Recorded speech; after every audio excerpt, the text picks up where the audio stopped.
Hello guys. Now that we have downloaded and installed Postman, let us have a quick overview of the tool and the views and controls that it provides for managing your API projects.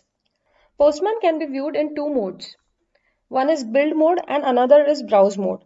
Throughout this tutorial, we will be mostly working with build mode, but we'll also check out what browse mode is and what options does it offer. So let us first deep dive into the build mode. So this is the view of the build mode. We'll also have a look at it in the actual tool. But just to give you an overview, the build mode has three sections. One is the sidebar. At the top we have header bar and the rest is the builder section. Let's see all of these in the actual tool. So the section we see here at the top is the header section, while the section on the side is called the sidebar, and this major part over here is the builder section. So we'll see all of these sections in detail one by one. Let us first see what we have in the sidebar. In the sidebar, we can access requests, collections, and see the history. We can also perform various operations on all of these. Moving on to the header section, the header bar provides us with various options to operate on requests and collections. It gives us access to the collection runner, to move and invite collaborators to workspaces, to access the interceptor, to view and sync the status of Postman, and we can also open the settings of the account and tune the Postman to our needs. All of this can be performed from the header section. Now the builder section. This is where you actually build the request and get the response. You'll be mostly playing with the requests and responses in this section. For example, in this request, we are trying to get a user. So we build the request in this part of the builder and we receive the response below.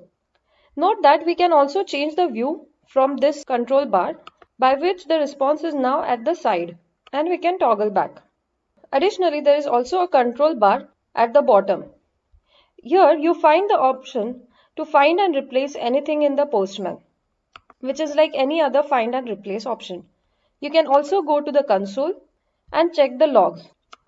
Further, you can switch between two modes using build and browse mode buttons over here. And you can switch the layout of the Postman using these two options. You can also drag and change sizes of different sections like this. For example, you can expand the console or say sidebar. You can also collapse the sidebar so that most of the screen has the builder section.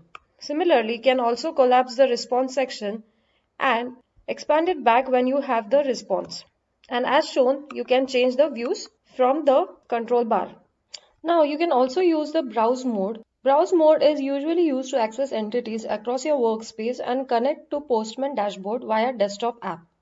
It provides pretty similar options to what we can do in build mode.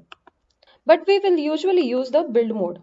Now, before we begin to start using the Postman tool, one important thing to note here is that it will be good if you log in into Postman so that whatever requests you send through Postman are noted in your account and you have that history always available once you log in.